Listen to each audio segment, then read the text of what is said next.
అన్నయ్య గారు వందనాలు. నేను దేవుని అనుగ్రహం వల్ల మెడికల్ డిపార్ట్మెంట్లో చిన్న కాంట్రాక్ట్ ఉద్యోగం కమ్యూనిటీ హెల్త్ ఆఫీసర్గా చేస్తున్నాను. మా మెడికల్ రిపోర్ట్స్ల విషయంలో అంతా కరెక్ట్ చేద్దామని మా మెడికల్ టీమ్ని, అంటే అంతా పర్ఫెక్ట్గా ఎవరు చెయ్యరు, నువ్వెందుకు అన్ని కరెక్ట్గా చేస్తావు అని అంటున్నారు.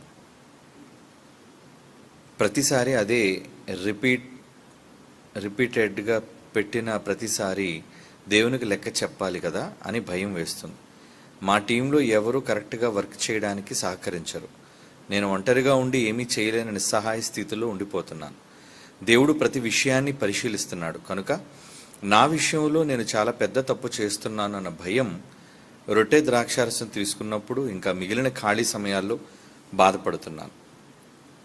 ఆశ ఏఎన్ఎం హెల్త్ అసిస్టెంట్ ఎవరు రిపోర్ట్ చేస్తున్నప్పుడు వాళ్ళందరికీ రిపోర్టు నా పై అధికారి గారు ఆయన డాక్టర్కి పెట్టాలి.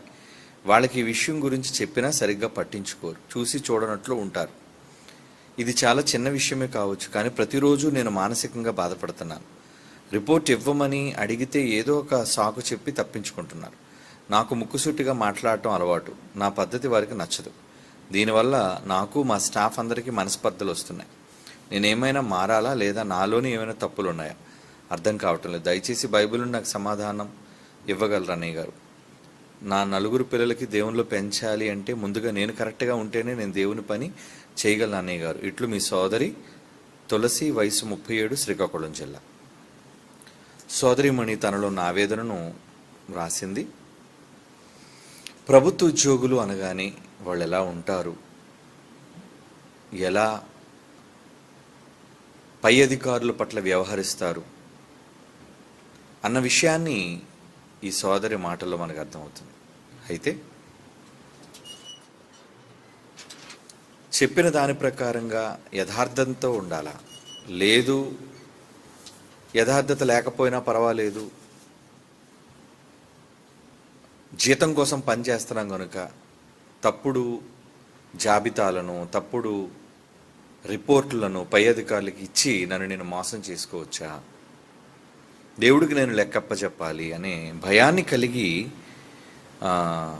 ఈ సోదరి అడుగుతుంది. అమ్మా, ప్రభుత్వ అధికారులు, ప్రభుత్వ ఉద్యోగులు అనగానే పరిస్థితులు ఈ విధంగానే ఉంటాయి. ఎందుకు? వాళ్ళు దేవుని యందు భయభక్తులు కలిగిన వారు కారు, కేవలం జీవనోపాధి కోసం పనిచేస్తున్న వాళ్ళు కనుక ప్రతి విభాగంలోనూ ఇటువంటి అధికారుల్లో, క్రింద అధికారులు మొదలుకొని పైవారి వరకు మనకు కనిపిస్తూనే ఉంటారు, తారసపడుతూ ఉంటారు. అంటే వారికి ఏమాత్రము దేవుని గురించిన భయం వాళ్ళకి లేదు. ఉంటే ఈరోజు సమాజంలో ఇంతటి దారుణమైన పరిస్థితులు నెలకొని ఉండేవి కావు. ఎక్కడ చూడండి, మరి లంచాలు అడగటం కానివ్వండి, అలాగే తమ విధులను సరిగ్గా నిర్వహించకపోవటం కానివ్వండి, ఎన్ని ప్రభుత్వాలు మారుతున్నా క్రిందనున్న వారి వైఖరి మారకపోవటం అనేది మనం గమనిస్తూనే ఉన్నాం. అంటే ఏ భయం ఉంటే వాళ్ళు మారుతారు, ఎవరి భయం ఉంటే వాళ్ళు మారుతారు? అధికారుల భయమా, ప్రభుత్వ రూల్స్ను బట్టి వాళ్ళ భయమా? అంటే వాళ్ళు దేనికి భయపడరు. ఏమండి, వాళ్ళు దేనికి కూడా భయపడలేని పరిస్థితుల్లోనికి వాళ్ళు వెళ్ళిపోయారు. ఏదైనా వాళ్ళకు ఉద్యోగానికి హాని కలుగుతుందేమో, వాళ్ళ జీవనోపాధి దెబ్బతింటుందేమో అన్న భయంతో యథార్థవంతులుగా ఉన్నట్టుగా కనిపిస్తారు, నటిస్తూ ఉంటారు. నిజానికి వారి యొక్క స్థానాలలో చెడును చేయడానికే మెజారిటీ ఎక్కువ మంది తప్పనిసరిగా మొగ్గు చూపుతుంటారు. ఎందుకంటే ఆయా డిపార్ట్మెంట్లో లంచాలు తీసుకొనిదే పని జరగదు. నీ పై అధికారి లంచం తీసుకుంటున్నాడు కాబట్టి నువ్వు అడిగితే, ఎందుకు తీసుకుంటున్నారని అడిగితే మీ పనులు జరగనివ్వరు. కనుక ఇలాంటి ఒత్తిడులు వాళ్ళకు ఉంటాయి. ఎందుకంటే అవినీతి అనేది వేర్ల నుంచి పాతుకుపోయింది. పైన ఆకులు కొమ్మల కోసం నేను చెప్పట్లేదు. ఈరోజు సమాజంలో అవినీతి ఎక్కడికి వెళ్ళిపోయింది అంటే రూట్స్ అంటారు, అంటే మూలాలలోనికి వెళ్ళిపోయింది. మరి అది మహావృక్షం. ఈరోజు సమాజంలో అవినీతి అనేది మహావృక్షం. దాన్ని ఎవరు వేళ్లతో పెకలించగలరు చెప్పండి, నిర్మూలించగలరు చెప్పండి? అది కేవలం దేవుని భయం ఉన్న ఇదిగో ఇలాంటి కొద్ది మంది అక్కడక్కడ దేవుని భయపడేవారు తప్ప మిగిలిన వాళ్ళు ఆలోచించరు, దాన్ని అమలు చేయాలని కూడా వాళ్ళు అనుకోరు. మరి అలాంటి సందర్భాల్లో క్రైస్తవులుగా ఏ నిర్ణయం తీసుకోవాలి? అప్పుడు మీరు లోతుగా జ్ఞాపకం చేసుకోవాలి. లోతు ఆయన దేవుని యందు నీతిమంతుడే. లోతు నీతిమంతుడే అని ఉందా? లోతు నీతిమంతుడయ్యుండి అనే పదం ఉంటుంది చూడండి. ఆయన గురించి మాట్లాడుతూ ఆ సందర్భాన్ని పేతురు గారు ప్రస్తావిస్తున్నారు. 1 పేతురు పత్రిక, క్షమించండి 2 పేతురు పత్రిక 2వ అధ్యాయం 7వ వచనం. ఏమండి తీయండి, బైబిల్ తీయండి. 2 పేతురు పత్రిక 2వ అధ్యాయం 7వ వచనం. ఆ పట్టణాలు సొదొమ గొమొర్రా అనే ఈ 2 పట్టణాలు కూడా చాలా దారుణమైన పట్టణాలు. అవినీతి, దుర్మార్గత, దేవుని పట్ల అవిధేయతతో విపరీతంగా నిండిపోయిన పట్టణాలు.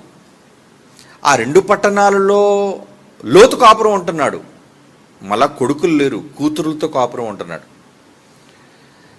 అతని గురించి బైబిల్లో వ్రాయబడుతూ ఏమనుందంటే, దుర్మార్గుల కామ వికార యుక్తమైన నడవడి చేత.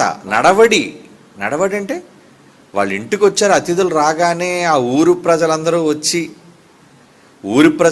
వచ్చి మీ ఇంటికి వచ్చిన వాళ్ళని మాకు పంపండి, మేము వాళ్ళని చెరిచేస్తాము, వాళ్ళతో సైనిస్తాము అంటున్నారు. అంటే అన్నిటినీ విడిచిపెట్టేశారు వాళ్ళు. ఏమండి, సర్వసాధారణంగా పరిచయం లేని వ్యక్తులు మనకు కనబడితే వాళ్ళతో మాట్లాడడానికి మనం మొహమాట పడతాం, వాళ్ళు ఎవరో తెలియదు కనుక.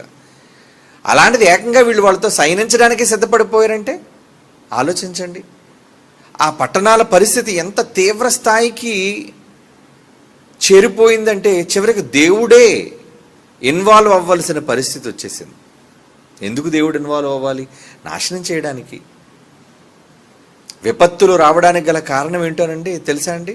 విపత్తులు అనగానే విపరీత పద్ధతుల్లోనికి మనుషులు వెళ్ళేటప్పుడు వచ్చేవి విపత్తులు.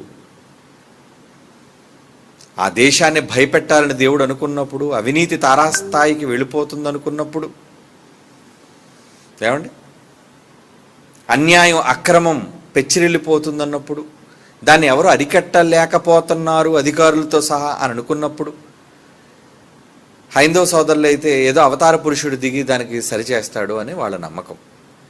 కానీ బైబిల్ ప్రకారంగా ఏంటో తెలుసండి, ఇక్కడ దేవుడు ఎవరిని అవతారమూర్తిగా పంపడు, కానీ ఉన్న భూమి మీద ఉన్న తన కుమారుల చేత వాళ్ళకి నీతిని ప్రకటింపజేస్తాడు, బోధిస్తాడు, మంచిని చెబుతాడు. వాళ్ళు వినాలి. విని మారితే ఆయన ఇవ్వాలి అనుకున్న, పంపాలి అనుకున్న ఆపదను ఆయన నిరోధిస్తాడు, ఆపుతాడు. వినరు అనే నిర్ణయానికి ఆయన వచ్చేసాడు అనుకోండి, ఇంకా ఆయన డెసిషన్ తీసుకుంటాడు. ఎలాంటి నిర్ణయం అంటే, ఇక వీళ్ళని నాశనం చేయటం. అదే అంటున్నాడు అక్కడ, దుర్మార్గుల కామ వికారయుక్తమైన నడవడి చేత బహుబాధపడిన నీతిమంతుడగు లోతు తప్పించాడు దేవుడు. ఆ నీతిమంతుడు ఎలా ఉన్నాడట? వాళ్ళ మధ్య రోజు వాళ్ళు చేస్తున్న వ్యవహారాలను చూస్తూ,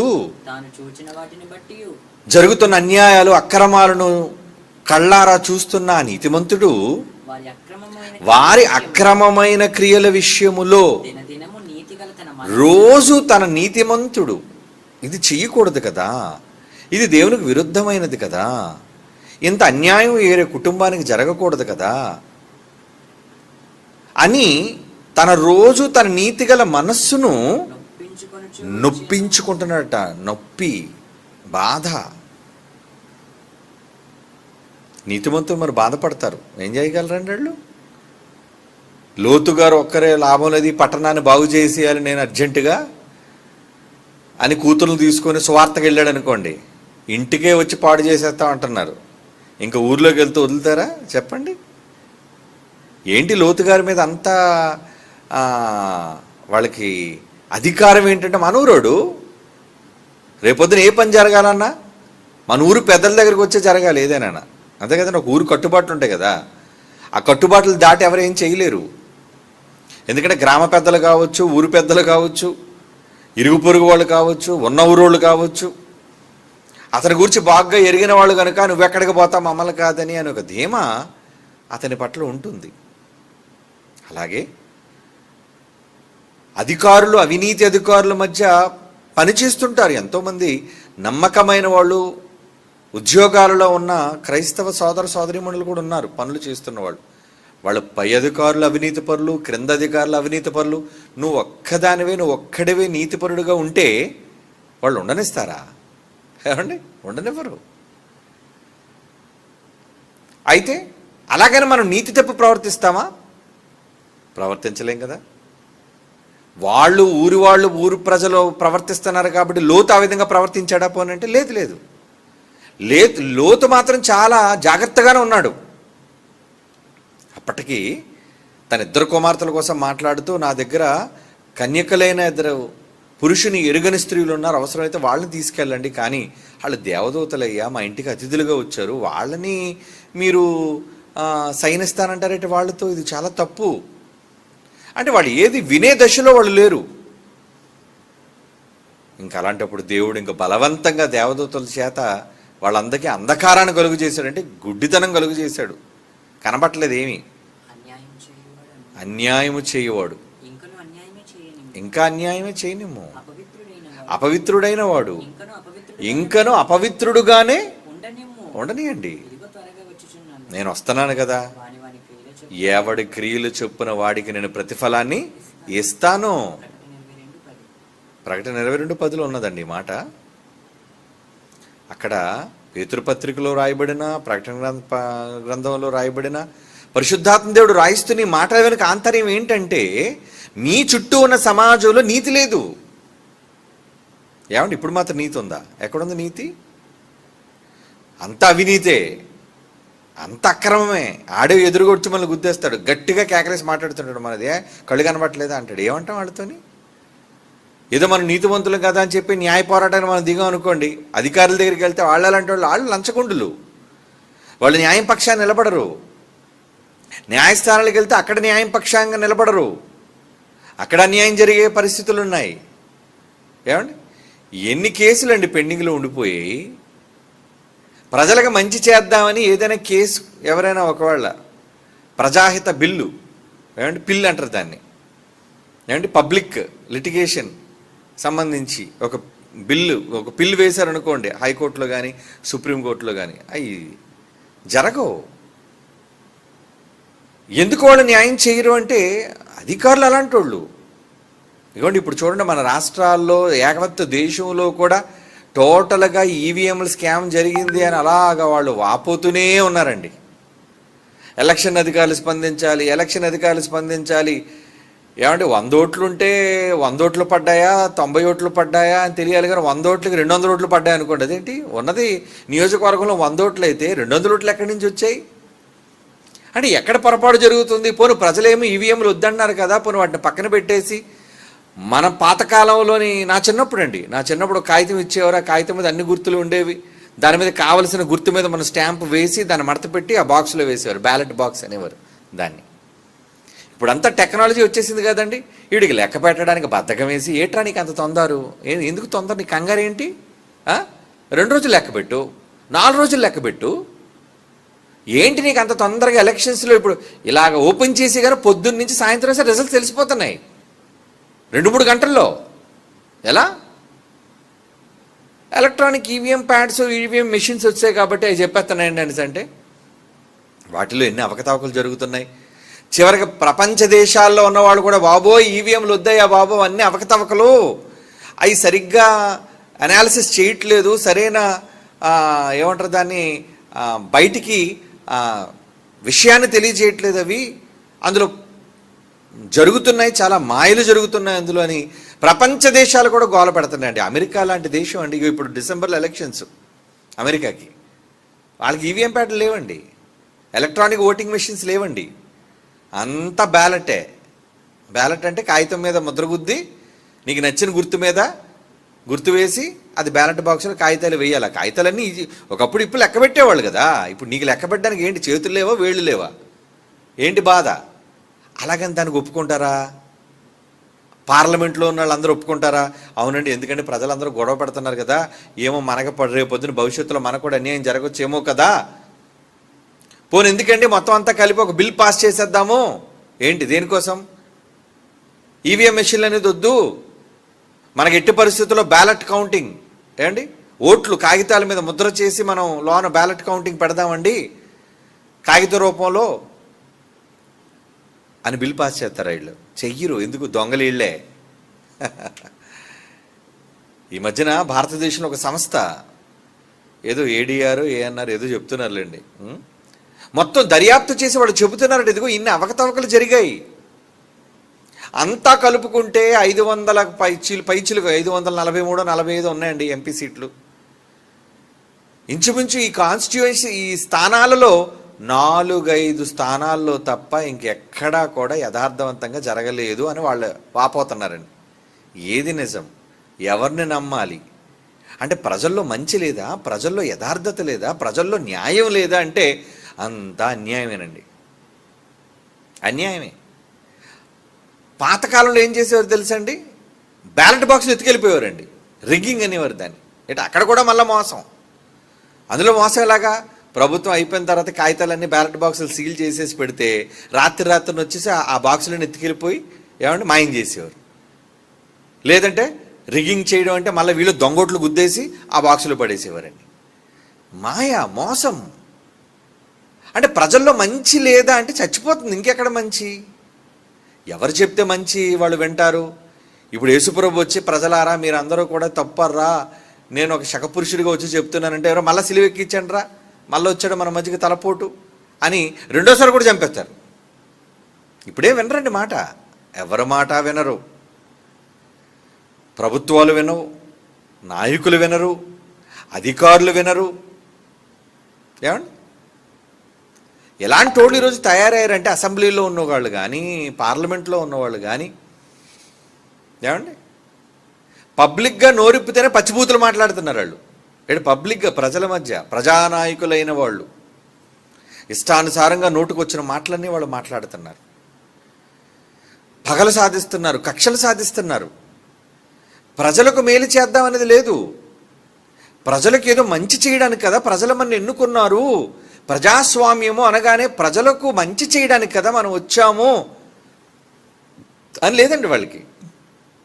ఇకపోతే ప్రజలు మంచోళ్ళు అనుకున్నారా?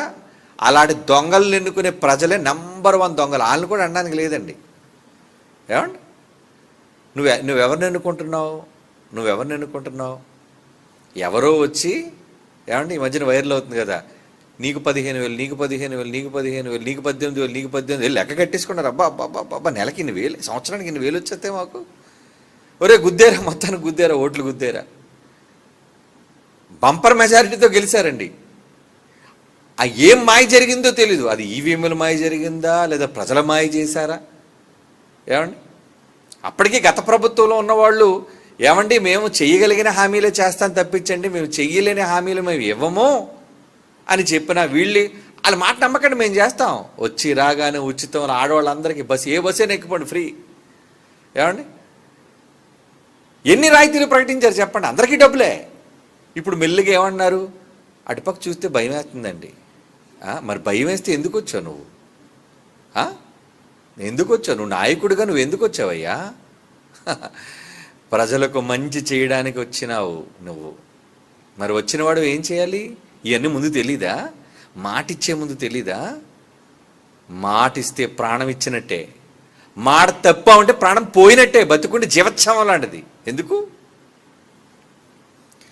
ఇది నేను ఒక నాయకుడిని ఒక పార్టీని ఉద్దేశించి చెప్పట్లేదండి, అన్ని పార్టీలు ఇలాగే ఉన్నాయి. జాతీయ పార్టీలు కావచ్చు, రాష్ట్రానికి సంబంధించిన పార్టీలు కావచ్చు, వీళ్ళందరూ ఎందుకు ఇలా ఉన్నారు అంటే ఏమంటే వాళ్ళు కూడా అనడానికి లేదు, ముందు తప్పు ప్రజలది.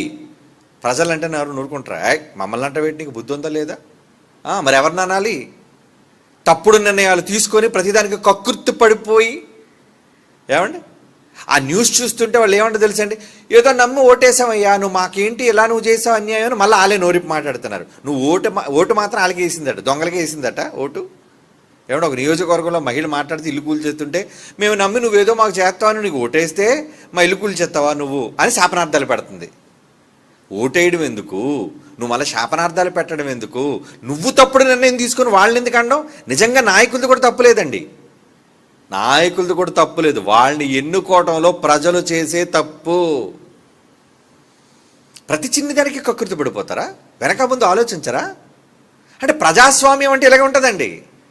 ప్రజాస్వామ్యం అంటే ఒక్కొక్కడికి ఒక్కొక్క కోరిక, ఒక్కొక్కడికి ఒక్కొక్క ఉద్దేశం, ఒక్కొక్కడిది ఒక్కొక్క ఆలోచన. ఎవడ ఆలోచన సరి చేయగలం, ఎవడొక త్రాటి మీదకి తీసుకొస్తాడు వీళ్ళందరినీ? ఏమండి ఇలాంటి అవకతవకలు జరుగుతున్నాయి గనుకనే ప్రజలు తప్పుడు తీర్పు ప్రభుత్వాల పట్ల ఇస్తున్నారు గనుకనే ప్రజల మన మారు మాట్లాడక 5 సంవత్సరాలు రోడ్డు మీద రాకూడదు ఎవడను. వాళ్ళు అనుకున్నది ప్రకటించినా ప్రకటించకపోయినా, చేసినా చెయ్యకపోయినా నోరు మూసుకుని ఇంట్లో పడి ఉండాలి. అవునా కదా? ఓటేసావుగా, అయిపోయింది నీ పని. ఓటేసిన తర్వాత నా హక్కు ఏమిటి చూడు. ఓట్ల ఎలక్షన్కి ముందు అబ్బా ఓదరగొడతారండి. మీ ఓటే వాడికి పోటట. ఏం పోటు? నీకు వస్తుంది గుండుపోటు తర్వాత. నీ మొహానికి ఓటు, పెద్ద ఓటు, నోటు. నీకు నోటు కావాలి మళ్ళాన. కొన్ని పార్టీల వాళ్ళు చెప్తున్నారండి, ఏమండి పంచడానికి మా దగ్గర డబ్బులు లేవండి, మేము పంచలేదండి. పంచలేదా? ఏ పార్టీ పంచలేదు చెప్పండి? అధికార పార్టీ పంచింది, ప్రతిపక్ష పార్టీ పంచింది, రాజకీయ ప్రతి పార్టీ కూడా డబ్బులు పంచకుండా ఓట్ల ఎలక్షన్ అనేది లేదు. ఇంకా అలాంటప్పుడు డబ్బులు పంచుతున్నప్పుడు డబ్బులతో కొనేయండి ప్రభుత్వానికి. ప్రజలు ఎందుకు, ఓట్లు ఎందుకు? ఎందుకంటే నువ్వు డబ్బు తీసుకోవడం కదా, సిగ్గుండాలి. ఓటుకి డబ్బులు తీసుకుంటున్నారంటే సిగ్గుండాలో వద్దా? కొనుక్కుంటున్నావు, నువ్వు అమ్ముడిపోతున్నావు డబ్బుకి. ఇలాంటి డబ్బులకు అమ్ముడిపోయే ప్రజలున్నంతకాలం ప్రభుత్వాలు ఎందుకంటావు? పలానా ప్రభుత్వం తప్పుడు ప్రభుత్వం అండి, పలానా నాయకుడు తప్పుడు నాయకుడు అండి. కాదు, వాడికి అధికారం ఇచ్చి గద్దె నెక్కిచ్చింది నువ్వే, గట్టిగా నెత్తిన తన్నమంటుంది నువ్వే, అధికారం నువ్వే ఇచ్చావు, తప్పు నీది. ఏమండి పార్టీ నాయకుడిని ఎందుకు అనాలి, పార్టీని ఎందుకు అనాలి, ఎమ్మెల్యేని ఎందుకు అనాలి, ఎంపీని ఎందుకు అనాలి చెప్పండి? వాళ్ళు ఊరికనే వాళ్ళకి బలవంతంగా వచ్చేసారా? రాజ్యసభల్లోకి, ఏమంటే లోక్సభల్లోకి, అసెంబ్లీల్లోకి బలవంతంగా చొరబడిపోయారా? లేదే. నియోజకవర్గాల్లో మహానుభావులు, పెద్దలు, ఎవరో తీర్పరులు, ఓటర్లు, దేవుళ్ళు. వీళ్ళు దేవుళ్ళట మళ్ళా తప్పుడు తీర్పులు ఇచ్చి వీళ్ళ దేవుళ్ళు. వాడు ఉపయోగించుకోవడానికి నీ బలహీన చూసి తప్పుడు మాటలని చెప్తారు.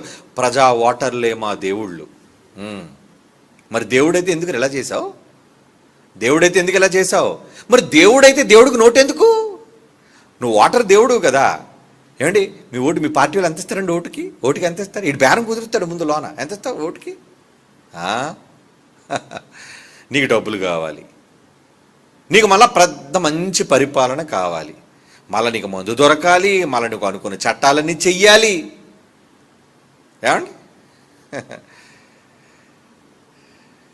దేవుని పిల్లలారా, ఇదంతా నేను ఎందుకు చెప్పాను తెలిసి, ఈరోజు ప్రస్తుతం ఉన్న ప్రపంచ పరిస్థితులు అక్రమార్గాన పోతుంది. ఇంకెక్కడ ప్రజాస్వామ్యం? తగలడిపోయింది ప్రజాస్వామ్యం. ప్రజాస్వామ్యం ప్రజాస్వామ్యం ప్రజాస్వామ్యం చెప్పుకోవడానికే బాగుండదు. పాప మహానుభావుడు అంబేద్కర్ అందరికీ అధికారం ఉండాలి అనే ఉద్దేశంతో ఏమండి ఏదో చక్కటి రాజ్యాంగాన్ని రాసే భారతదేశ ప్రజలందరికీ ఇచ్చాడు. కానీ దాని ప్రకారంగా ఉంటుంది ఎవరు, దాని ప్రకారంగా చేస్తుంది ఎవరు చెప్పండి? లేదు. ఎక్కడ చూడండి అవినీతి. అసలు లంచాన్ని పారద్రోలండి, కులరహిత సమాజాన్ని పెట్టండి అని ఎంతోమంది మహానుభావులు, ఒక బిఆర్ అంబేద్కర్ లాంటి వాళ్ళు, ఒక మహాత్మా గాంధీ లాంటి వాళ్ళు, ఎందరో నాయకులైన వాళ్ళు, మన పూర్వీకులైన వాళ్ళు, దేశానికి స్వతంత్రం తెచ్చిన వాళ్ళు ఏమండి అవినీతిని నిరోధించండి, అంటరానితనాన్ని నిషేధించండి, ఎన్నో మంచి మాటలు చెప్పారు. ఏవన్నీ ఏమైపోయేవన్నీ? ప్రజలే దీనికి కారణం. ప్రభుత్వాలు కాదు, అధికారులు కాదు, ప్రజలు ఎందుకు తప్పుడు నిర్ణయం తీసుకున్నారంటే, మరి నీ తీసుకున్నది నీ నెత్తి మీదకి రావద్దా? దేవుడు ఊరుకున్నాడు. అరే నువ్వు చేసుకున్నావు కదా, నీ నెత్తిన సరిగ్గా పడాలరా, కనుక నీకు తగినదే జరిగింది. నీకు తగింది జరగాలని ఊరుకున్నాను నేను. నీకు అన్యాయం జరగాలి, ఎందుకంటే అన్యాయం నువ్వే కొనుక్కున్నావు. డబ్బిచ్చి అన్యాయాన్ని కొనుక్కున్నావు, డబ్బిచ్చి అవినీతిని కొనుక్కున్నావు. మరి ఎవరి మీద నేరం నెట్టేస్తారు ఇప్పుడు? అంటే ప్రపంచ పరిస్థితులు, దేశ పరిస్థితులు, ప్రజలు ఎలా ఉన్నప్పుడు ఇలాంటి సమాజంలో ఈరోజు భయభక్తులు కలిగిన వారు బ్రతికితే ఎలా బ్రతుకుతారంటే లోతులో బ్రతుకుతారు. లోతట దినదినము తన నీతి కలిగిన మనస్సును నొప్పించుకుంటున్నాడట. ఏంటి సమాజం ఇలా తయారైపోయిందంటే దీన్ని బాగు చేయరా, మార్చొద్దా, చెప్పొద్దా? ఏం చెప్తావయ్యా, ఏం చెప్తావు? ఎవరికి చెప్తావు వెళ్ళి? ఎక్కడ చెప్తావు నువ్వు వెళ్ళి? వాళ్ళు మారుతారా? వింటారా? వినరు. మరి ఎవరు తీర్పు తీర్చాలి? ఎస్, జడ్జిమెంట్ పైన ఒకడున్నాడు. ఈ ప్రభుత్వాలు అవినీతి చేసినా, ఈ ప్రజలు అన్యాయపు తీర్పులు తీర్చినా, ప్రజలు ఎలాంటి పక్షపాతులో తెలుసా అండి? గతంలో చెప్పని చూసారా? వీడి కులానికి సంబంధించిన కుక్కను కూర్చోబెట్టినా వీడి కులంకి సంబంధించిన కుక్కను ఓటేస్తారు వీళ్ళు. అవునండి, ఆ కులం కుక్క అక్కడ కూర్చుంది. ఏదైనా కానివ్వండి, ఈడు నమ్ముకున్న కులం లేదు ఈడున్న కులం. ఒక జంతువుని అక్కడ కూర్చోబెడితే అది జంతువా మనిషి అని తెలియకొద్దు. ఇది మా కులమా కాదా? మా కులమేనా? వేసేరా ఓటు, పర్లేదు వేసేయి. ఇంకేం న్యాయం జరుగుతుంది? అంటే నీకు మంచి వద్దు అనమాట. మంచి చేసే నాయకుడు నీకు వద్దు. ఆడు ఏ కులం అయితే నీకెందుకయ్యా? ఒక నాయకుడు ప్రజలకు మంచి చేయగలడా లేదా అని ఆలోచించి కదా నువ్వు నిర్ణయం తీసుకోవాలి. ఓట్లు బట్టి ఏంటి, ఈ కులాన్ని బట్టి ఏంటి ప్రాతిపదికలు? ఏమంటే మన కులపోలందరూ ఎక్కడ ఎక్కువ ఉన్నారండి? అక్కడ నిలబడతానండి నేను గెలవడానికి. నువ్వు మంచివాడవైతే, నీ నాయకత్వం మంచిదైతే, నువ్వు ఎక్కడ నిలబడినా నీ మంచితనాన్ని కొట్టేస్తారు ప్రజలు.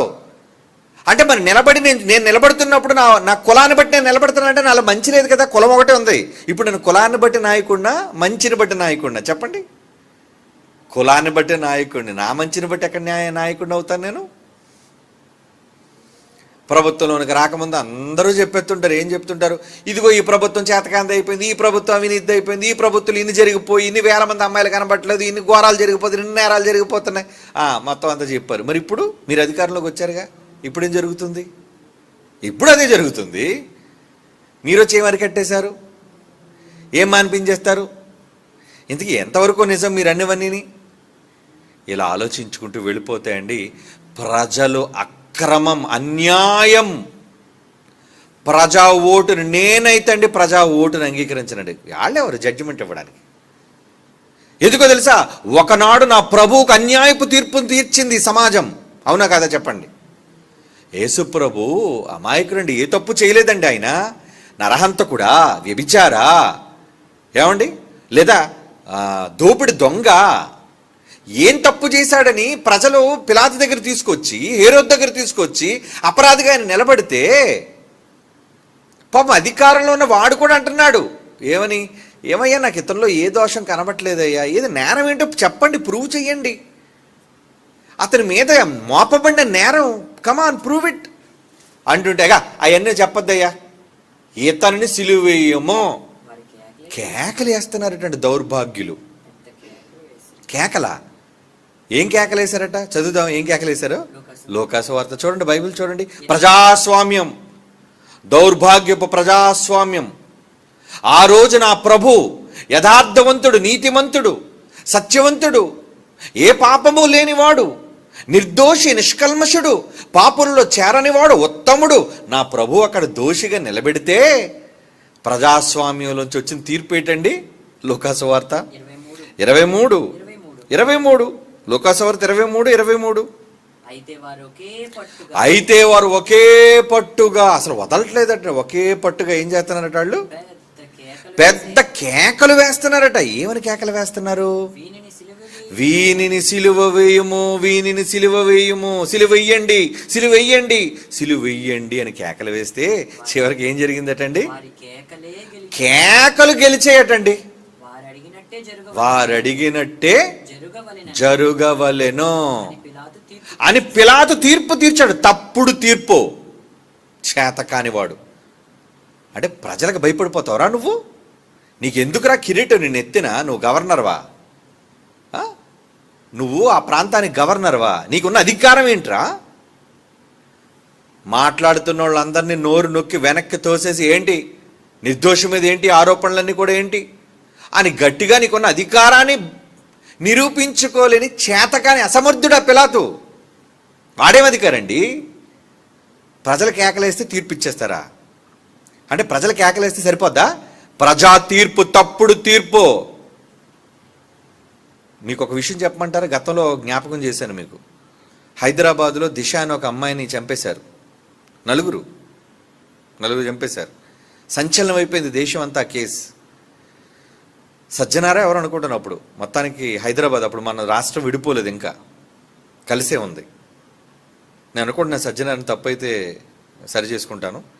ఎవరో మొత్తానికి పోలీస్ అధికారి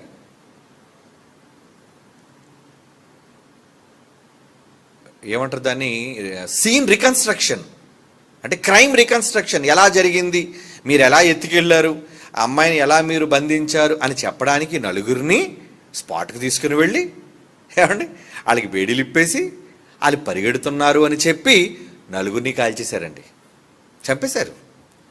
దానికి ప్రజా సంఘాలు ఎంత గొడవ చేశాయంటే, కోర్టులు ఉన్నాయి, న్యాయస్థానాలు ఉన్నాయి, న్యాయమూర్తులు ఉన్నారు, న్యాయవాదులు ఉన్నారు. ఇంతకీ నలుగురు తప్పు చేశారా లేదా, సాక్ష్యాలు ఆధారాలు ఎంతవరకు నిజం, ఇవన్నీ తేలలేదు. ఇంకా తేలకుండా ఎలా చంపేస్తారు మీరు? ఎందుకు చంపేశారు తెలుసా అండి? అప్పుడు ప్రభుత్వం, తెలంగాణ ప్రభుత్వం, కేసీఆర్ గారి ప్రభుత్వం, ఆయనదే ఉంది ఆ ప్రభుత్వం. అప్పుడున్న ప్రభుత్వం ప్రజల నుంచి ఒత్తిడి తట్టుకోలేక, ఎందుకంటే ర్యాలీలు ఎందుకు? తప్పు చేశారు వీళ్ళు చంపేయండి, తప్పు చేశారు వీళ్ళు చంపేయండి, తప్పు చేశారు వీళ్ళు చంపేయండి. మరి చంపేస్తే రాజ్యాంగబద్ధంగా ఎందుకర్రా కోర్టులు ఎందుకు పెట్టుకున్నారు? రాజ్యాంగబద్ధంగా కోర్టులు ఎందుకు, న్యాయస్థానాలు ఎందుకు చెప్పండి, న్యాయమూర్తులు ఎందుకు, చట్టాలు ఎందుకు, సెక్షన్లు ఎందుకు చెప్పండి. ఇవన్నీ అక్కర్లేదు, చంపేయడమే. అంటే మనం ఏమైనా అనాగరికులమా? ఏమండి మనమేమో అనాగరికులుగా ఉన్నావా? కొండజాతి ప్రజలుగా మనం ఏమైనా ఉన్నావా? చదువు సంధ్య లేని వాళ్ళుగా మనం ఉన్నావా? లేదా మనకంటూ న్యాయస్థానాలు, చట్టాలు, పుస్తకాలు ఉన్నాయా లేదా? రాజ్యాంగాలు గౌరవించుకోవాలి కదా. రాజ్యాంగాలను గౌరవించుకోలేని వారముగా ఉన్న మనం ఏమని మానవ హక్కుల సంఘాలు అందుకే సుప్రీంకోర్టులో వాళ్ళ మీద కేసేసాయి. మీరెవరు చంపేయడానికి? ఇది కేవలం కుట్రపూరితమైన హత్య. ఈ నలుగురిని చంపడం మీరు చంపకూడదు. అలాగా నేరం ప్రూవ్ అవనివ్వండి. కోర్టులో ఉన్నది ఏంటి తెలుసా అండి? అంటిల్ అండ్ అన్లెస్ ఏమండి హీస్ ప్రూవ్డ్ గిల్టీ అంటారు. అంటే అతడు నేరస్తుడు అని నిజ నిర్ధారణ కానంత వరకు అతడు నేరస్తుడు అనకూడదు. ఎఫ్ఐఆర్ ఫైల్ అంత మాత్రాన్ని ఎవ్వడు నేరస్తుడు కాడు. లీగల్గా తెలుసుకోండి. చాలామందికి చట్టం తెలియక ఏది పడితే అది మాట్లాడతారు. ఎందుకు చట్టం తెలుసుకోవాలి? అందుకే ఈ దేశంలో ఉన్నప్పుడు ఈ దేశ చట్టాలు ఏంటో, రూల్స్ ఏంటో, పద్ధతులు ఏంటో తెలుసుకోవాలి. ఏమండి అంటిల్ ప్రూవ్డ్ అంటే కోర్టులో ఇతడు దోషని కానీ నిర్దోషని కానీ తీర్పు రానంత వరకు, ఎఫ్ఐఆర్ ఫైల్ అయినప్పటి నుంచి అతని జడ్జిమెంట్ వచ్చినంత వరకు అతడు నేరస్తుడు కాడు. నేరస్తుడు కాడు. ఎందుకు ప్రూవ్ కాలేదు? నువ్వెవరు చెప్పేస్తావు నేరస్తుడని? ఏమండి కానీ ఈ మీడియా వాళ్ళు చూడండి, ఏమండి ఈ మీడియా వాళ్ళు వెంటనేనండి బ్రేకింగ్ న్యూస్. ఈ దరిద్రుల్లో ఒకళ్ళు రెడీగా ఉంటారండి. ఇది పనిపాటు లేదు. ఎక్కడ నేరాలు జరుగుతాయి, ఎక్కడ హాట్ టాపిక్గా, ఎక్కడ బ్రేకింగ్ న్యూస్ చెప్పాలని ప్రతి తప్పుడు సమాచారాన్ని స్వలాభం కోసం ప్రజలు చూడాలి, మేము యాడ్లు వేసుకోవాలి, మాకు డబ్బులు రావాలి అంటే ఒకటి శవం మీద డబ్బులు ఏరుకునేవాళ్ళు వీళ్ళంతా. అవును, ఒకటి కన్నీరుతో దాహాన్ని తీర్చుకునేవాళ్ళు వీళ్ళంతా. ఏమండి దాహం వేస్తే నీళ్లు తాగరా? ఒక నేడిపించి నీళ్లు తాగుతావు నువ్వు? వాడి కన్నీరుని పట్టుకొని తాగుతావా నీళ్లు? తప్పు కదా. ఈరోజు సమాజంలో చూడండి ఆయా రంగాలు ఎలా ఉన్నాయి. ఫోర్త్ ఎస్టేట్, మరలా ఏది fourth estate, news media. Fourth ఎస్టేట్లో ఉన్న నువ్వు అతని మీద జడ్జి, నన్ను అడిగితే ఏమన్నా తెలుసా అండి, జడ్జిమెంట్ వచ్చినంత వరకు అతని మీద ఏ న్యూస్ ప్రకటించడానికి వీల్లేదు. జడ్జిమెంట్ వచ్చిందే అతడు దోషం చెప్పు. అంతవరకు ఇటు ఆగలేడు. అది 2 సంవత్సరాలు, 3 సంవత్సరాలు, 4 సంవత్సరాలు పడుతుంది. నువ్వే ఆవిడ కూర్చొని డిబేట్లు పెట్టడానికి, తీర్పులు తీర్చేయడానికి. ఆడ పనికిరాని న్యూస్ రీడర్ అక్కడ ఉంటాడు. ఏమండి ఎప్పుడు వాడిని కోటే వేసుకొని, ఏమండి అదే వేసుకొని మాటికి వాడిన డైలాగులే, పాచిపోయిన డైలాగులని వాడుతూ ఆడికి పనిపాటు లేదు, చూస్తూనే ఉండండి. చూస్తూనే ఉంటాను నేను, పనిపాటు లేదు మాకు. ఏమండి, మీకు చూనైపోయి ఉంటాం. ఎందుకు? నీ దిక్కుమాలిన ఈ సమాచారం అంతా తెలుసుకోవడానికా? ఇలాంటి తప్పుడు వార్తలు, కథనాలు ప్రజల మధ్య చెప్పి ఎంతోమంది దోషులైన వారిని, ఏమండి, అసలు నిర్దోషులని ఇంకా తేలక ముందే దోషులు దోషులు దోషులు దోషులని చెప్పడం వల్ల అవమానాల భారాన్ని భరించలేక ఈ మాటమాటికి న్యూస్ మీడియాలో వస్తుందని తట్టుకోలేక ఆత్మహత్య చేసుకొని చచ్చిపోయిన వాళ్ళు ఎంతోమంది ఉన్నారండి. ఆ తర్వాత ప్రూవ్ అయిందండి. ఏమని తెలుసా? ఇతడు నిర్దోషి. సాక్ష్యం చెప్పమంటారా? హైదరాబాద్లో, క్షమించండి, హైదరాబాద్ కాదు, రాజమండ్రి సెంట్రల్ జైల్లో ఆయుష హత్య కేసులు అనుకుంటాను. అతని పేరేంటో నాకు అక్కడ, ఎందుకంటే చాలాసార్లు నా పబ్లిక్ మీటింగ్లో క్లిప్పింగ్ కూడా చూపించాను. సత్యం బాబు, వెరీ గుడ్, సత్యం బాబు. చూసుకోండి, ఆధారాలు లేకుండా ఎప్పుడు మాట్లాడం మేము. సత్యం బాబు నేరస్తుడు అని చెప్పి తీర్పునిచ్చి అతనికి శిక్ష విధించి కొన్ని సంవత్సరాలు తరబడి చాలా ఇబ్బంది పెట్టారండి అతని కుటుంబాన్ని. అది పెద్ద రాజకీయ కుట్ర, రాజకీయ కోణంలో జరిగింది. విజయవాడలో చాలా పెద్ద సంచలనం సృష్టించింది సత్యంబాబు కేసు. రాజమండ్రి సెంట్రల్ జైల్లో ఉన్నాడండి చాలా సంవత్సరాలు.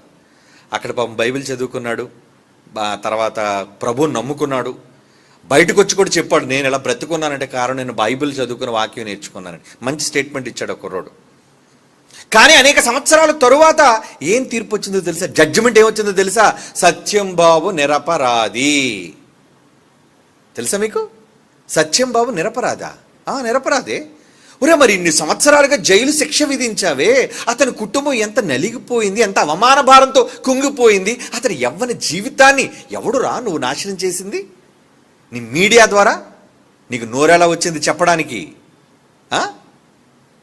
మరి ముందంతా ఎవడు నీకు ఇచ్చాడు అధికారం చెప్పడానికి? షటాప్, ఎవడో మాట్లాడడానికి వీల్లేదు. ప్రూవ్ అయినంత వరకు ఎవడు దేనికోసం చెప్పడానికి వీల్లేదు. ఇది ప్రపంచ పరిస్థితులు, అన్యాయం అంటున్నాను. అదే, ఎందుకంటే లోతు గారి దగ్గర నుంచి వచ్చాం. ఏదో సొదొమ గొమొర్రా చెడిపోయిందండి, అంత అక్రమాలండి, అన్యాయం అండి, పాపం లోతు దినదినము తన నీతిగల మనసు నొప్పించుకున్నాడు, బాధపడుతున్నాడు అని అనుకుంటాం. మరి ఈ రోజున సమాజం ఎలా ఉంది? మంచిదా? లంచగొండి సమాజం, సమాజం అంతా నాశనానికి పోయే సమాజం, అన్యాయపు సమాజం, ఎదుటి వాళ్ళ మీద నేరాలు మోపే సమాజం, వెనక ముందు ఆలోచించకుండా ఎదుటివాడిని దూషించి ఎదుటివాడి యొక్క పతనాన్ని కాంక్షించే సమాజం. యేసుప్రభు మన నాయకుడు, మంచివాడు, ఏ పాపము లేని ఆయన మీద చివరి కేకలేసి గెలిపించేశారటండి చట్టాన్ని. ఏంటట? సిలువేయము సిలువేయము సిలువేయము. చివరికి ఏం చదువుకున్న లోక 23-23లో వారి కేకలే గెలిచెను. యేసుప్రభు గెలలేదు, సత్యం గెలవలేదు, కేకలే గెలిచెను. అన్యాయపు తీర్పు తీర్చబడింది ఆయనకి. అన్యాయంగా తీర్పు తీర్చి అన్యాయంగా సిలువనెక్కించి అన్యాయంగా చంపింది ఎవరు? రోమా ప్రభుత్వం కాదండి.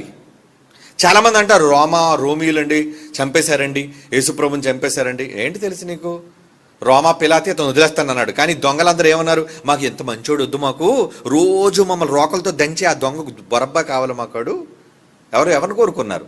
పోన్లండారా, పోనీ ఏదో పండగ రోజు ఒకరిని విడిచిపెట్టి ఏదో ఆనవాయితీ ఉంది కదా, ఈయన విడిచిపెట్టేస్తే నాకు ఎందుకు ఈయన మంచివాడు అనిపిస్తుంది అంటే, అత్తే నువ్వు అలాగ అనడానికి వీల్లేదు, నువ్వెవరు మాకు చెప్పడానికి? ఆ బరబ్బాని విడిపించు, అంతేగాని యేసును మాత్రం సిలువ అని చెప్పి సిలువనేసినంత వరకు ఒప్పుకోలేదండి. ఇప్పుడు చెప్పండి, అధికారులు మంచోళ్ళ, ప్రజల చెడ్డోళ్ళ? ప్రజలే చెడ్డోళ్ళు ఎప్పుడునో. This is Bible. ఏమంటే ఎవడైనా ప్రజలంటే ఊరుకుంటాడా? ఈరోజు చాలామంది సోషల్ మీడియాలోకి వచ్చి మాట్లాడుతున్న వాళ్ళందరూ ప్రజలను అనడానికి భయపడిపోతుంటారండి. ఎందుకు భయం? అధికారులను అంటావు, లేదంటే రాజకీయ నాయకులను అంటావు, ప్రజలను అనడానికి ఎందుకు రాదు? ఎందుకంటే ప్రజలంటే మరి నాకు సబ్స్క్రైబ్ చేయరుగా, ప్రజలంటే నాకు లైక్ కొట్టరుగా, ప్రజలంటే నాకు వ్యూస్ రావు కదా. వాళ్ళు డబ్బులు ఏరుకోవడానికి ఎంగిలి మొహంతో నువ్వు ప్రజలకు చెప్పవా? నువ్వు తప్పు ప్రజలదైతే, ఏమండి తప్పు ప్రజలదైతే చెప్పడానికి నీకు గట్స్ లేవని చెప్పు. ప్రజలను అనడానికి ఎవరికి దమ్ము లేదు. కనుక సమాజంలో ఇలాంటి దుర్మార్గులు, దుష్టులు, అన్యాయస్తులు ఉంటారు. ఇప్పుడు అలాగే ఉంది సమాజం, ఆ రోజు అలాగే ఉంది, ఈ రోజు అలాగే ఉంది సమాజం. లోతు కాలంలో ఎలాగుందో సమాజం, యేసుప్రభు కాలంలో అలాగే ఉంది, యేసుప్రభు కాలంలో ఎలాగుందో ఇప్పుడు 2024లో కూడా సమాజం అలాగే ఉంది. సమాజం ఏదో మంచిగా మారిపోయిందని మీరు అనకండి. ప్రభుత్వాలు బాగా మంచివి కాదండి, అధికారులు మంచివాళ్ళు కాదు. నా ప్రభుత్వాలది తప్పు లేదు, అధికారులు తప్పు లేదు. నన్ను అడిగితే ప్రజలదే తప్పు. ప్రజలు ఎన్నుకోవడమే తప్పు, ప్రజల డెసిషనే తప్పు, ప్రజలు ఇచ్చిన తీర్పే తప్పు. ప్రజా తీర్పు మళ్ళా వీళ్ళ మొహానికి ప్రజా తీర్పు. దేనికి ప్రజా తీర్పు? ఏమీ తెలియనుడు మాట్లాడతాడు, అవునంటే అవునంటాడు, కాదంటే కాదంటాడు. ఏం తెలుసు ప్రజలకి? ఏమండి, సోషల్ మీడియాని ఫాలో అవుతాడు. సోషల్ మీడియాలో వీడు చెడ్డోడు అన్నాను, ఇటు చెడ్డోడండి. సోషల్ మీడియాలో ఆవిడ ఇటు మంచోడండి, ఉత్తముడు అన్నాను అనుకోండి, ఆడికోసం ఏం తెలియకుండా ఉత్తముడండి. ఏం తెలుసు ప్రజలకి? కనుక ప్రజాస్వామ్యాలు, ప్రజా తీర్పులు అన్ని సందర్భాల్లో ఖచ్చితమైనవి, కరెక్ట్ అయినవి కావు. అందుకే దేవుడు పరలోకంలో ప్రజాస్వామ్యాన్ని పెట్టలేదు. ఎలా ఉన్నాడు ఆయన? కింగ్. ఏమండి, ఎవరెన్నుకుంటే తండ్రి సింహాసనం మీద కూర్చున్నాడు చెప్పండి? ఎవరెన్నుకుంటే తండ్రి సింహాసనం మీద కూర్చున్నాడు. దేవదూతలందరినీ పిలిచి, ఆ దేవదూతలారా మీ అందరికి ఒక దండం, ఈసారి కూడా, ఈ సంవత్సరం కూడా నేనే దేవుడిగా కొనసాగాలంటే మీ పవిత్రమైన అమూల్యమైన ఈ దరిద్రులందరూ చెప్తారు కదండి, మీ ఉత్తమమైన ఓటు నాకే గుద్ది నన్ను కుర్చీ ఎక్కించండి అని కోరుకున్నాడు. వాళ్ళు కోరుకోవడం ఏంటి? ఐఎమ్ ద బాస్, కూర్చుంటాను నేను, తేడా వచ్చిందా లోపలేస్తాను మిమ్మల్ని. హిట్లర్లాగా నియంతలాగా ఉన్నాడు దేవుడు. నియంతలా దేవుడు ఉన్నాడు కనుకనే ప్రకృతి అంత సిస్టమేటిక్గా ఉంది. ఎందుకు టైం ప్రకారంగా సూర్యుడు ఉదయిస్తున్నాడు, ఎందుకు టైం ప్రకారంగా వర్షాలు వస్తున్నాయి, ఎందుకు టైం ప్రకారంగా ఖచ్చితంగా సెకండ్ కూడా తేడా లేకుండా తిరుగుతుందంటే బాస్ ఉన్నాడు పైన. అక్కడ కానీ ప్రజల తీర్పిచ్చి కానీ దొంగ నాయకులుగా నిలబెట్టామనుకోండి, అంతే అయిపోయిందన్నమాట. సృష్టి అంతా సర్వనాశనం. ఎప్పటికే చేసిన వెధవ కార్యక్రమాలకు టోటల్గా పొల్యూషన్. ప్రకృతి అంతా ఏమవుతుంది? పొల్యూటెడ్. గాలి కల్తీ, నీరు కల్తీ, చివరికి ఆవు పాలు కల్తీ, తల్లి పాలు కూడా కల్తీ, అన్నీ కల్తీయే. కారణం ప్రజాస్వామ్యం మంది. దేవుడు పరలోకంలో పెట్టింది ప్రజాస్వామ్యం కాదు. ఒక తండ్రిగా కుటుంబాన్ని ఏలడానికి హీజ్ అ ఫాదర్.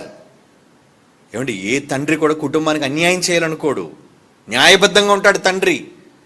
కనుక ప్రపంచ ప్రజలకు దేవుడుగా కాకుండా ఒక తండ్రిగా అనుకోవాలి ఆయన్ని. ఎస్, ఆయన మన తండ్రి, ఆయన మనకు మంచి చేసేవాడు. బెత్తం పట్టినా, శిక్షించినా, ప్రేమించినా, బుజ్జగించినా ఆయనే చేయాలి అని ఆయన కోసం అనుకునేటట్లుగా ఉండాలి సమాజం. నిజంగా ప్రజలందరినీ పిలిచి ఓట్లేయమన్నాం అనుకోండి, గడికి ఒక ఓటేస్తాడు వీడు. ఏమయ్యా నీకు నేను కావాలా, ఆ దేవుడు కావాలి, ఈ దేవుడు కావాలని ఓటేయమన్నాం అనుకోండి, ఆహా ఇంకప్పుడు చూడాలండి వీళ్ళు రాజకీయాలు.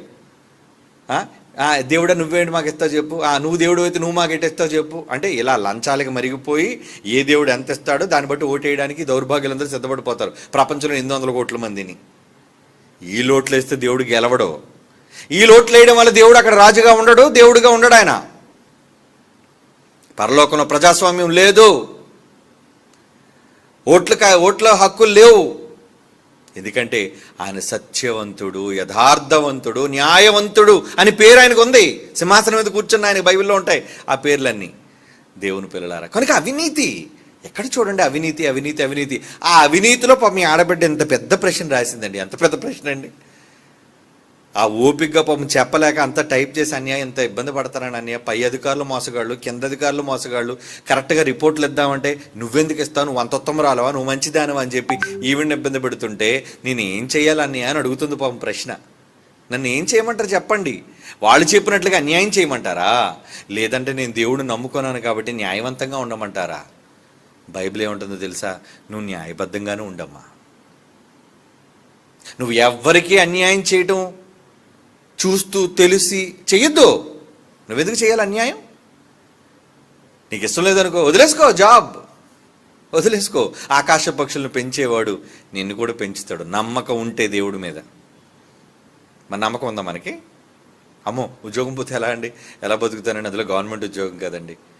పోన్లండి పై అధికారి ఏదో తప్పు చేస్తే చేశాడు, నేను కూడా ఎంత కొంత వాటా తీసుకుని నేను కూడా సెట్ అయిపోతానంటే అన్యాయం ఎప్పుడే నన్ను దిగమింగేస్తుంది, మర్చిపోకు. నువ్వు ఎవరైనా ఉసురైనా పోసుకుంటే, ఎవరి డబ్బు అయినా నువ్వు కొల్లగొడితే, ఎవరికైనా అన్యాయపు తీర్పు నువ్వు తీరిస్తే అదే దేవుడు చెప్పాడు, నువ్వు ఎట్టి కొలతతో కొలుచేదవో జడ్జిమెంట్ ఏంటి, నీకును అట్టి కొలత కొలవబడును. నువ్వు ఎవరికైనా అన్యాయం చేసావు అనుకో, తెలిసి తెలిసి తెలిసి తెలిసి అధికారంలో ఉండి కూడా నువ్వు అన్యాయం చేసావు అనుకో, ఇప్పుడు నీకు అంత బాగా జరుగుతున్నట్టే ఉంటుంది. కానీ ఒక రోజు వస్తుంది నీకు, ఆ రోజులో నువ్వు నీ కుటుంబం అన్యాయం అయిపోతారు. అలాగ అన్యాయం అయిపోయిన ఎంతోమంది ఉన్నారండి. పిల్లలు చచ్చిపోయిన వాళ్ళు, ఏమండి నిజం, రోగాలతో మంచాన పట్టిన వాళ్ళు, తీరమైన నష్టాల్లోని కూరుకుపోయిన వాళ్ళు డబ్బులు సంపాదించారు, ఏం ఉపయోగం? ఏమండి, ఎంఆర్ఓగా ఉద్యోగం చేసి, ఎంఆర్ఓ అంటే ఎంత ఉంటుందండి జీతం? ఒక 50,000, 40,000, 30,000, అంత అంత ఎంత తక్కువ ఉంటుంది మినిమం, అంతగా లక్షలు ఉండదు. ఏమండి, కానీ అతను ఇంట్లోకి వెళ్ళి సోదా చేసేసరికి ఐటీ డిపార్ట్మెంట్కి దొరికినటువంటి కోట్లు కట్టలు తీస్తున్నాడు బయటికి. ఎక్కడి నుంచి వచ్చాయి ఇవన్నీ? అంటే ఎంతమంది కొంపలు ముంచేసావయ్యా నువ్వు? ఎంతమందికి అన్యాయం చేసి ఉసురుతో డబ్బు సంపాదించావు? ఇప్పుడు ఏమైంది? లోన్ ఉన్నాడు వచ్చలెక్కెడుతున్నాడు. ఎందుకు? డబ్బు కోసం ఎన్నో కుటుంబాలను మోసగించావే. మరి ఏమైంది? ఈ డబ్బు అంతా ప్రభుత్వం పట్టుకుపోయింది, నువ్వు దాచుకున్న డబ్బు అంతా ఐటీ డిపార్ట్మెంట్ రైడ్ చేసి నిన్ను తీసుకెళ్ళేమో జైల్లో పెట్టింది. పరువు పోయి నీ కుటుంబం రోడ్డున పడింది. ఇదే జరిగేది. ఏదో నేను బాగుపడిపోతున్నాను, నేను అన్యాయం చేయటం వల్ల, సంపాదన వల్ల నేను బాగుంటున్నాను అనే ఒక తప్పుడు అభిప్రాయంలో ప్రజలు ఉంటారు. ఇప్పటికి మీకు మంచి జరుగుతున్నట్టుగా ఉంటుంది అన్ని సందర్భాల్లో. తప్పు చేస్తున్నా పర్లేదండి బాగానే ఉంది అన్నట్టుగా ఉంటుంది మీకు. కానీ ఒకానొక రోజు అది మిమ్మల్ని మింగేస్తుంది, కబళిస్తుంది అది. కనుక అలాంటప్పుడు ఎలా ఉండాలి? వద్దు, అసలు అన్యాయం జోలికి వెళ్ళకండి. మీరు అధికారులైతే, ప్రభుత్వ అధికారులైతే, ఏడు మన సంతకం పెడితేనే ఏదైనా జరగాలండి అన్నప్పుడు పెట్టవు సంతకం, మంచికే పెట్టు. నువ్వు గెస్టెడ్ ఆఫీసర్ అయితే, నువ్వు పెద్ద ఐపీఎస్ ఐఏఎస్ అధికారం అయితే మంచి కోసమే నిలబడు. ఏమండి మరి ఇక్కడ అధికారంలో ఉండి నేను చెయ్యలేకపోతున్నానండి, నేను అంత అన్యాయంగా సంతకం పెట్టవలసి వస్తుందంటే వదిలేయి, దాన్ని వదిలేయి. ఎందుకంటే అన్యాయం చేస్తే అట దేవుడు ఏం చెప్పాడు తెలుసా? నువ్వు నీ కూలివానికి ఇవ్వకుండా అన్యాయంగా బిగబట్టావే, ఒక డబ్బు లాగేసావు నువ్వు, ఆ కూలి నాకు మొరపెడుతుందరా అని చెప్పాడు దేవుడు. యాకోబు పత్రిక 5వ అధ్యాయం చూడండి, 4వ వచనం. యాకోబు పత్రిక 5వ అధ్యాయం 4వ వచనం. ఇదిగో మీ చేలు కోసరే కష్టపడి ఎండలోనూ ఆ వడదెబ్బ తట్టుకోలేక వీపులు వంగిపోతుంటే, ఏమండి ఆ బురద నీటిలోకి దిగి కూలోలు పని చేశారే కూలోడు. ఆ నీ చేను కోసిన పనివారు ఉన్నారే, వారికి ఇవ్వకుండా మోసముగా బిగబట్టేశావే. నువ్వు యజమానిగా డబ్బులు వాళ్ళకి ఇవ్వకుండా, జీతం వాళ్ళకి ఇవ్వకుండా కూలి ఆపేశాడటండి. ఆ బిగబట్టిన కూలి నాకు మొరపెడుతుందరే, నాకు చెప్తుందిరా నువ్వు ఎంత డబ్బు దాచేసావో నొక్కేసావో ఆ డబ్బు అంత ప్రభువా ఇదిగో ఆ కూలోడికి ఇవ్వకుండా ఆడి దగ్గరికి నేను వెళ్ళి వాడు జోబిలోకి ఉండి వాడు ఆకలి తీర్చవలసిన ప్రభువా. కానీ ఈ దొంగ వేద ఖజానాలోకి వచ్చేసాను నేను, వీడి ఇనప పెట్టెలోకి వచ్చేసాను నేను, వీడి భార్య మెడలో బంగారంగా అయిపోయిన ప్రభువా. నువ్వు బంగారం వేసుకొని చాలామంది తిరుగుతుంటారు. న్యాయంగా సంపాదిస్తే పర్వాలేదు, అన్యాయంగా సంపాదించి కానీ వేసుకొని మీరు కానీ వెలగబెడుతున్నారు అనుకోండి, మీ జుంకాలు కావచ్చు, మీ కాళ్ళ పట్టీలు కావచ్చు, మీ మెడలో చంద్రవంకల హారాలు కావచ్చు, ఏమండి ఏవైనా మీ ఒంటి మీద అన్యాయంగా సంపాదించింది ఏదైనా అది దేవుడికి మొర్ర పెడతాది. దేవుడు అనేది అంటున్నాడు ఇక్కడ, నువ్వు అన్యాయం చేసి బిగబట్టిన కూలి మొర పెడుతుంది నాకు. నేను వింటాను ఆ మొర, ఎందుకంటే సొదొమ గొమొర్రా మొర విన్నాను, వేసేసాను, బూడిద చేసి పడేశాను ఆ పట్టణాలని. నోవహు కాలంలో మొర నాకు వచ్చింది, వేసేసాను మొర, శిక్ష వేసేస్తాను మొర వచ్చిందంటే. మరి ఇప్పుడు లోకంలో అన్యాయం చేస్తున్న వాళ్ళందరూ మొరలు వెళ్ళవా? ఒరే వీడు అన్యాయం చేశాడు, భలే జరిగిందిరా వీడికి. ఎందుకు జరిగింది అనుకున్నారు? ఎందుకు జరుగుతుంది అనుకున్నారు? వారి కుటుంబాల్లో ఎందుకు తీరని నష్టాలు, లోపాలు ఎందుకు జరుగుతుంటాయో తెలుసా? వాడు చేసిన అన్యాయం కారణం. దేవుడు వాడికి తీర్పు తీర్చాడు ఆ విధంగా, కానీ వాడికి అర్థం కాదు. ఒరే అందుకే అన్యాయం జోలికి పోకురా, నువ్వు న్యాయంగా ఉండరా నాయన, చక్కగా నువ్వు న్యాయంగా యథార్థంగా నీ సంపాదనతో ఉండి పొరుగు వాడికి న్యాయమే చెయ్యు, అన్యాయం జోలికి పోవద్దు అని మంచి ఈరోజు ఇలాంటి ప్రసంగాలు చెప్తే వింటారండి? నువ్వే ఉండరా మాకు చెప్పడానికి? నిజం నీ బైబిల్ చెప్పుకొని పో, నువ్వు మాకు చెప్పడానికి వీలు లేదు అంటారు మనల్ని. వినరు దేవుని పిల్లలారా. పాపం ఈ సోదరిమణి ఏం పేరు తులసి అట, 37 సంవత్సరాలు అడుగుతుంది, ఏం చేయమంటారని ఈ డిపార్ట్మెంట్లో ఇన్ని కష్టాలు ఇన్ని అవమానాలు పొందుతున్నాను, మంచి చేయనివ్వట్లేదు, చేయిద్దామన్నా. ఆవిడేం చేయాలి? నువ్వు మంచే చెయ్యమ్మా, మంచే చెయ్యు, వద్దు దేవుడు ఉగ్రత నీ మీదకి, నీ కుటుంబం మీదకి, నీ పిల్లల మీదకి రాకూడదు, మంచి చెయ్యి. నువ్వు మంచి చేయలేకపోతున్నావా? రిజైన్ యువర్ జాబ్, వదిలే. మీకు ఒక దండవండి బాబు, రోజు కూర్చున్నప్పటి నుంచి అన్యాయం అన్యాయం అన్యాయం అన్యాయం అన్యాయమే చేస్తే అన్యాయం అయిపోతావు నువ్వు. అవునా? అన్యాయం అవుదా? ఏమైందిరా సౌండ్? దేవుని పిల్లలారా, కనుక మీలో ఒకవాళ్ళు ఎవరైనా, ఆ సోదరీమణి ప్రశ్న అడిగింది, ఇలాంటి ఇబ్బందుల్లో ఇలాంటి పరిస్థితుల్లో సతమతమైపోతున్న మనలో చాలామంది ఉండే ఉంటారు. అవును, ఏం చేయాలో తెలియక, అంటే నేను ప్రభుత్వ ఉద్యోగిగా ఉన్నాను కాబట్టి అటు మంచి చేయాలా చెడు చేయాలా, పై అధికారికి లోపల ఉండాలా, అటు లంచగొండి లంచాలు తీసుకోమన్నాడు, అన్యాయం చేయమన్నాడు, అక్రమం చేయమన్నాడు, వాడు మాట విని ఒకళ్ళు మీరు అక్రమాలకు పాల్పడితే మీకు మీ కుటుంబాలకు అక్రమం అన్యాయం జరగక తప్పదు, గుర్తుపెట్టుకోండి. కనుక తెలిసి ఏ రోజు అలాంటి పరిస్థితుల్లోనికి మీరు వెళ్ళకండి. అది బైబిల్ మీకు చెప్పే హితవు, మంచి.